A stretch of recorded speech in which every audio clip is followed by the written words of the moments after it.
When I finally snapped up that chunk of Montana wilderness, I wasn't chasing some postcard dream of serenity. No, I was running from the grind. The endless web of corporate scams and backroom deals I'd spent 2 decades unraveling as a Fed investigator down in Boise, Ponzi pyramids, money laundering through ghost properties, the works. It all left me jaded, craving nothing but miles of pine and silence between me and the next schemer in a polo shirt. So there I was, John Harlan, deed in hand for 50 acres of rugged timberland, handed down from an old mining clan since the 50s, pulling up in my beat-up Jeep with a couple of U-Hauls trailing like reluctant shadows, ready to rebuild a ramshackle lodge into my fortress of solitude. But damn if trouble didn't roll in before I'd even unpacked the first box. This sleek black SUV creeps up the dirt track, engine purring like it owns the mountain, and out steps this woman, mid-50s, sharp blazer over khakis, clipboard clutched like a shield, flanked by a burly guy in tactical gear who looked like he'd watched too many cop shows. She doesn't bother with hellos, just fixes me with this icy stare and says, "Mr. Harlan, you'll need to halt all activity here until the Silver Peak Estates Review Board grants approval. Your occupancy isn't cleared under our covenants." I wipe the sweat from my brow, lean against a crate, and shoot back, "Approval? Lady, this plot's never been part of your fancy gated community. It's standalone, surveyed clean, back to Eisenhower's day, bought fair from Earl Whitaker's kin." She sniffs, tilting her head like I'm some lost tourist. "Our expansion maps include this entire slope. You're non-compliant, and will involve authorities if needed," while her sidekick shifts his weight, arms crossed, mirroring her like a bad echo. I feel that old investigator's itch flare up. This wasn't about rules, it was about control. Some HOA queen bee named Elaine Hargrove flexing to protect her little empire of McMansions, probably eyeing my land for their next luxury build-out, resenting an outsider who wouldn't play ball.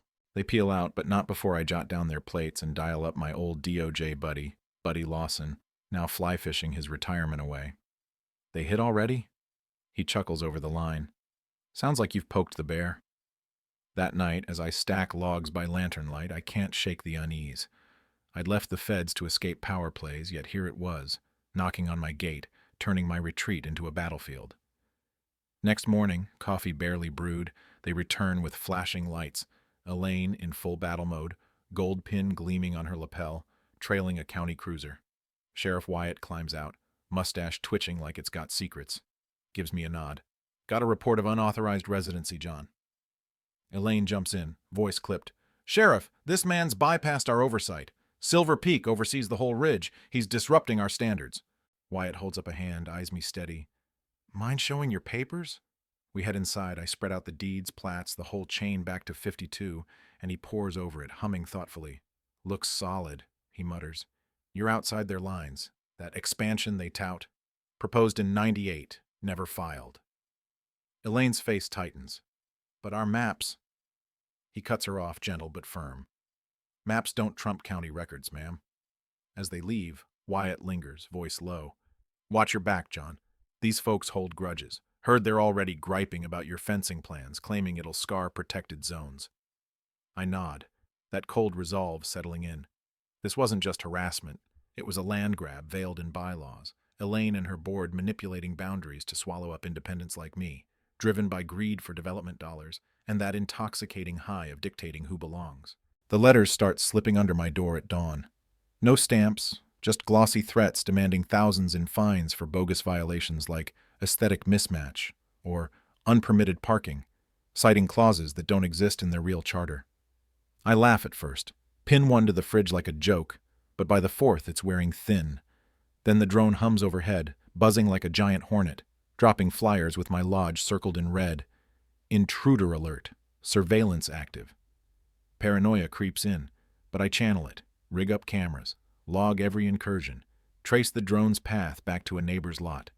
That's when Travis shows up, lanky guy in flannel, beer six-pack dangling like bait. "Hey man, saw you moving in. Thought we'd chat. I'm just down the hill dealing with the same HOA crap." He plays the ally, griping about visibility audits for his brush clearing, but something's off, his jokes too rehearsed, eyes darting, and when he suggests, "Why not join him honorary-like?" Elaine's tough, but it smooths things over. I spot the wire bulge in his pocket, call him on it. "You recording for her?" His grin falters. "Come on, man, don't be paranoid. She's connected. You don't want to get iced out."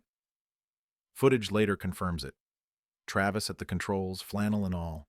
Elaine's plant trying to infiltrate. Maybe out of loyalty or a promised perk in their gated paradise. Water pressure tanks one afternoon. I trace it to the main valve, padlocked with a phony Silver Peak tag, a fake leak call logged under a ghost name. That's the spark. No more reacting. Time to hunt. I dive into county archives, pull certified maps showing my parcels skipped in their annexations, spot the pixel tweaks in Elaine's flyers proving forgery. Buddy digs deeper. Elaine's linked to Summit Ventures, snapping up adjacent lots through shells. Her boards stacked with their lawyers, using soft pressure to force sales. Motives crystallize. Not just ego, but a scheme to consolidate the ridge for high-end flips, my holdout blocking their vision of uniform luxury. I compile it all, a fat dossier of fraud, extortion, and slip it to Sarah Klein, a reporter I'd fed tips to back in Boise. Her teaser piece hits. Wilderness war, HOA's dirty boundary games, and shares explode. Meanwhile, 4 goons in orange vests march up. Environmental check, Mr. Harlan. You're digging spiked nitrates. I block the gate. No dig yet, and you're trespassing. One climbs over, foot slips, crashes with a yelp, dislocated arm, while I stand firm, shotgun at low ready, never aimed, just a reminder this is Montana. They scream lawsuits, but my cams catch it clean. Wyatt arrives, reviews the tape. Unlicensed contractors, tied to Elaine, you're clear. High fives in my head, but the real rush? Knowing I'd flipped the script, from victim to architect of their downfall. Court day dawns crisp, tension thick as fog in that oak-paneled room. Elaine across the aisle, lawyers whispering, her grip on that pen like she's strangling it. Their suit paints me the villain.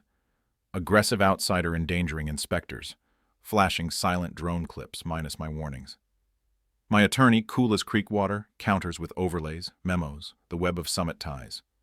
This is fraud, Your Honor, fabricated maps to annex and extort. Then Wyatt on the stand, uniform starched. John's land's independent. Their claims are baseless, retaliatory. Elaine's facade cracks, a tremor in her hands. The judge hammers it. $750K in fines, injunction locking their borders forever. Elaine flagged for charges. Victory tastes sweet, like that first mountain air, but as I repaint the gate, carve a sign, exiting Silver Peak territory, welcome to Harlan's Haven, and watch Travis slink away, truck loaded, no glance back, I plant a couple saplings where they trespassed, roots digging deep as my resolve.